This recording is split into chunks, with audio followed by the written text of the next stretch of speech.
साथियों नमस्कार, मैं हूं नीरज पटेल और आप देख रहे हैं नेशन जनमत। नेशन जनमत हमेशा से ये कहता आया है कि बीजेपी और आरएसएस की धर्मांधता, हिंदू राष्ट्र, सांप्रदायिकता और कट्टर हिंदुत्व की काट, महंगाई और बेरोजगारी पर की जाने वाली प्रेस कॉन्फ्रेंस या ट्वीट हो ही नहीं सकती। धीरे धीरे इंडिया गठबंधन के विभिन्न सहयोगियों को ये बात समझ में आने लगी है। तमिलनाडु सरकार में मंत्री और मुख्यमंत्री एमके स्टालिन के पुत्र उदयनिधि स्टालिन के बयान पर मचे बवाल के बाद मल्लिकार्जुन खड़गे, जो कांग्रेस के राष्ट्रीय अध्यक्ष हैं, उनके पुत्र कर्नाटक सरकार में मंत्री हैं, उन्होंने स्टालिन के बयान का समर्थन करते हुए यहां तक कह दिया था कि जो धर्म असमानता सिखाता है, मैं भी उसको बीमारी के समान ही मानूंगा। अब कमान संभालते हुए मुख्यमंत्री एमके स्टालिन ने अपना एक पॉडकास्ट जारी किया है। पॉडकास्ट मतलब जिस तरीके से प्रधानमंत्री नरेंद्र मोदी मन की भड़ास, माफ करिएगा, मन की बात में अपना ज्ञान बघारने आते हैं, उसी तरीके से एमके स्टालिन ने एक नहीं बल्कि 5 भाषाओं तमिल, कन्नड़, मलयालम, हिंदी और अंग्रेजी में पॉडकास्ट तैयार किया है, जिसका नाम है स्पीकिंग फॉर इंडिया। और अपने पहले पॉडकास्ट में भारतीय जनता पार्टी की सांप्रदायिकता की राजनीति को धर्म की राजनीति पर जमकर प्रहार किया है। एमके स्टालिन ने स्पष्ट कर दिया है, जो नेशन जनमत कहता था कि भारतीय जनता पार्टी के धर्म और राजनीति के घालमेल को जब तक एक्सपोज नहीं किया जाएगा, तब तक छोटे मोटे मुद्दों से फर्क पड़ने वाला नहीं है। पहले पॉडकास्ट में स्पष्ट तौर पर एमके स्टालिन ने कहा कि अपनी विफलताओं और कमियों को छुपाने के लिए भारतीय जनता पार्टी धर्म का उपयोग करती है। भारतीय जनता पार्टी की सांप्रदायिक राजनीति और नफरत फैलाने वाली नीतियों पर हमलावर होते हुए इंडिया गठबंधन के पक्ष में जो बात कही, वो बताता है कि एमके स्टालिन पाला खींच करके लड़ना चाहते हैं। इंडिया के बारे में उन्होंने कहा, इसका गठन भारत को पुनर्स्थापित करने के लिए किया गया है, जहां शब्दों पर गौर करिएगा, सामाजिक न्याय, धर्मनिरपेक्ष राजनीति, समाजवाद, समानता, सामाजिक सद्भाव, राज्य स्वायत्ता, संघवाद और विविधता में एकता अपनी पूरी प्रतिष्ठा के साथ पनपती है। आगे कहा, यह इंडिया गठबंधन है जो भारत को बचाने आ रहा है। अगर हम पूरे भारत को मणिपुर और हरियाणा बनने से रोकना चाहते हैं, जो दुर्भाग्य से भाजपा की सांप्रदायिक राजनीति और नफरत फैलाने वाली नीतियों का शिकार हो गए, तो इंडिया गठबंधन को जीतना होगा।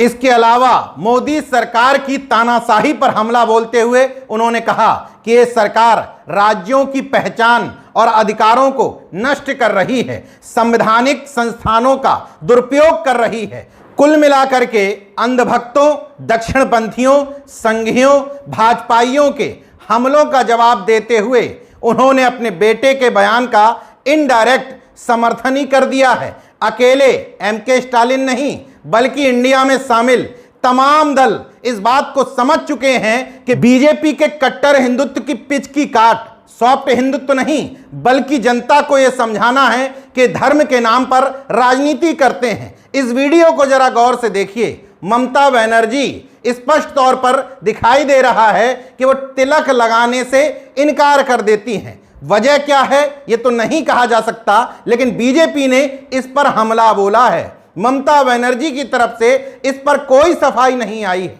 दूसरा एक वीडियो राहुल गांधी का आया, जिसमें वो लालू यादव जी से मटन की रेसिपी सीख रहे हैं। बीजेपी ने हमलावर होते हुए कहा कि सावन के महीने में हिंदुओं की भावनाओं का अपमान करते हुए मटन खाया और पकाया जा रहा है।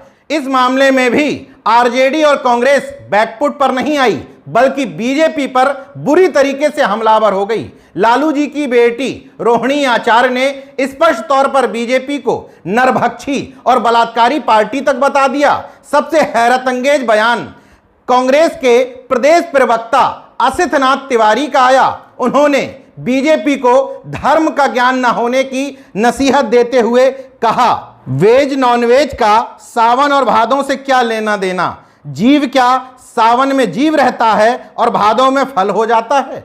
उन्होंने कहा, देवघर के पंडा लोग पूरे सावन मीट खाते हैं, भाजपा वाले देवघर के पंडा को हिंदू मानेंगे कि नहीं? भाजपाइयों को धर्म की रत्ती भर जानकारी नहीं है। भाजपा वाले की बात कोई मूर्ख ही गंभीरता से लेता है। ये मूर्खों की जमात है, मूर्खतापूर्ण हरकत करते रहते हैं। जो जितना बड़ा मूर्ख भाजपा में उतना ही ऊंचा पद पा जाता है।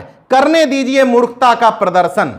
मतलब भारतीय जनता पार्टी के कट्टर हिंदुत्व के आगे इंडिया गठबंधन झुक नहीं रहा है, सिवाय कुछ धर्मांध नेताओं के। हालांकि उत्तर भारत के कुछ नेता, उत्तर प्रदेश से स्वामी प्रसाद मौर्य, हरियाणा से राजकुमार सैनी, बिहार से प्रोफेसर चंद्रशेखर यादव और काफी हद तक चंद्रशेखर आजाद भी क्लियर कट राजनीतिक बयान देते हैं। मगर चंद्रशेखर आजाद, राजकुमार सैनी भले ही अपनी पार्टी के राष्ट्रीय अध्यक्ष हैं, लेकिन अभी इन पार्टियों के विधायक और सांसद नहीं हैं। स्वामी प्रसाद मौर्य समाजवादी पार्टी और प्रोफेसर चंद्रशेखर यादव आरजेडी की राजनीति कर रहे हैं। दोनों के नेतृत्व की तरफ से इनके खिलाफ कार्रवाई तो नहीं की गई, लेकिन उतनी मजबूती के साथ समर्थन भी नहीं किया गया, वरना यह मुद्दा उत्तर भारत से भी उतना ही बड़ा हो सकता था जिस तरीके से दक्षिण भारत में सुगबुगाहट हुई है।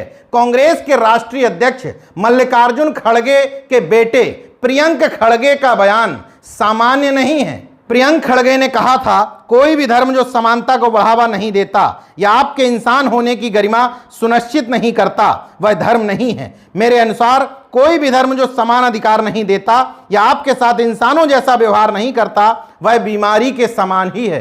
प्रियंक खड़गे का बयान ये बताता है कि अब इंडिया गठबंधन में भी काफी हद तक इस बात की सुगबुगाहट शुरू हो गई है कि क्लियर कट राजनीति की जाए। भारतीय जनता पार्टी को धर्म की पिच पर मात नहीं दी जा सकती। उसके लिए सामाजिक न्याय, धर्मनिरपेक्षता, पाखंड विरोध, जातिवार जनगणना जैसी पिच तैयार करनी पड़ेगी। अगर सॉफ्ट हिंदुत्व के फेर में फंसे तो जनता को धर्म के आधार पर ही अगर चुनना है तो भारतीय जनता पार्टी से बड़ा धार्मिक खिलाड़ी उसकी नजर में कोई दूसरा नहीं। जितनी जल्दी ये बात समझ में आ जाए उतनी जल्दी इस चुनावी वैतरणी को पार लगाया जा सकता है। देखते रहिए नेशनल जनमत, जागरूक और सजग बने रहिए। जय विज्ञान, जय संविधान, जय लोकतंत्र। धन्यवाद।